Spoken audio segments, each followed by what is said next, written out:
அஸ்ஸலாமு அலைக்கும் வரஹ்மத்துல்லாஹி வபரகாத்துஹு.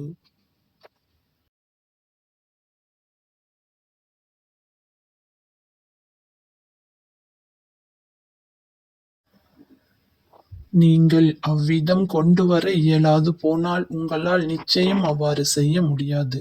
மனிதர்களும் கற்களும் இரையாகின்ற நரக நெருப்பிற்கு பயந்து கொள்ளுங்கள். அது நிராகரிப்பவர்களுக்கென தயார் செய்யப்பட்டுள்ளது.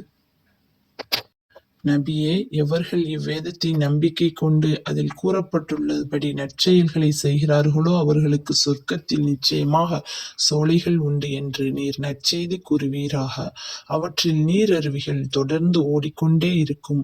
அவற்றிலிருந்து அவர்களுக்கு ஒரு கனி புசிக்க கொடுக்கப்படும் போதெல்லாம் முன்னர் நமக்கு கொடுக்கப்பட்டதும் இதுதானே என ஆச்சரியப்பட்டு கூறுவார்கள். ஏனென்றால் பார்வைக்கு ஒரே விதமாக தோன்றக்கூடியவற்றையே கொடுக்கப் பெறுவார்கள். எனினும் அவை சுவையில் விதவிதமாக இருக்கும். பரிசுத்தமான மனைவிகளும் அங்கு அவர்களுக்கு கிடைப்பார்கள். மேலும் அவர்கள் அதில் என்றென்றும் தங்கிவிடுவார்கள். கொசு அல்லது அதைவிட அற்பத்தில் மேலான எதையும் உதாரணமாக கூறுவதற்கு அல்லாஹ் நிச்சயமாக வெட்கப்பட மாட்டான். ஆதலால் எவர்கள் உண்மையாக நம்பிக்கை கொண்டிருக்கிறார்களோ அவர்கள் அவ்வுதாரணம் தங்கள் இறைவனால் கூறப்பட்ட உண்மையான உதாரணம்தான் என்று உறுதியாக அறிந்து கொள்வார்கள். எனினும் இவ்வேதத்தை நிராகரிப்பவர்களோ இதை உதாரணமாக்குவதை கொண்டு அல்லாஹ் என்னதான் நாடுகிறான் என கூறுவார்கள். இதை கொண்டு பலரை வழிகெடும்படியும் செய்கிறான். இதை கொண்டு பலரை நேர்வழி பெறும்படியும் செய்கிறான்.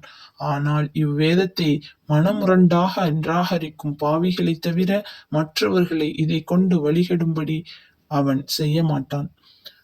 அல்லாஹ்விடத்தில் இவர்கள் செய்த உடன்படிக்கையை இவர்கள் உறுதிப்படுத்திய பின்னும் அதை முறித்து விடுகிறார்கள். எந்த இரத்த சொந்தத்தை சேர்த்து வைக்கும்படி அல்லாஹ் கட்டளையிட்டானோ அதை பிரித்தும் விடுகின்றனர். பூமியில் விசமம் செய்து கொண்டும் இருக்கின்றனர். இவர்கள்தான் நஷ்டமடைந்தவர்கள். மனிதர்களே, நீங்கள் அல்லாஹ்வை எப்படி நிராகரிக்கிறீர்கள்? உயிரற்றவர்களாக இருந்த உங்களை அவனே உயிர்ப்பித்தான். பின்னர் அவனே உங்களை மரணிக்கச் செய்வான். பின்னும் அவனே உங்களை உயிர்ப்பிப்பான். அதன் பின்னும் நீங்கள் உங்கள் செயல்களுக்குரிய கூலியை அடைவதற்காக அவனிடமே விசாரணைக்கு திரும்ப கொண்டு வரப்படுவீர்கள். அவன்தான் பூமியையும் பூமியுள்ள அனைத்தையும் உங்களுக்காக படைத்தான். பிறகு அவன் வானத்திற்கு மேல் தன் தகுதிக்கு தக்கவாறு உயர்ந்து அதை 7 வானங்களாக அமைத்தான். மேலும் அவற்றிலும் அகிலத்திலும் உள்ள அனைத்தையும் அவன் நன்கறிந்தவன் ஆவான்.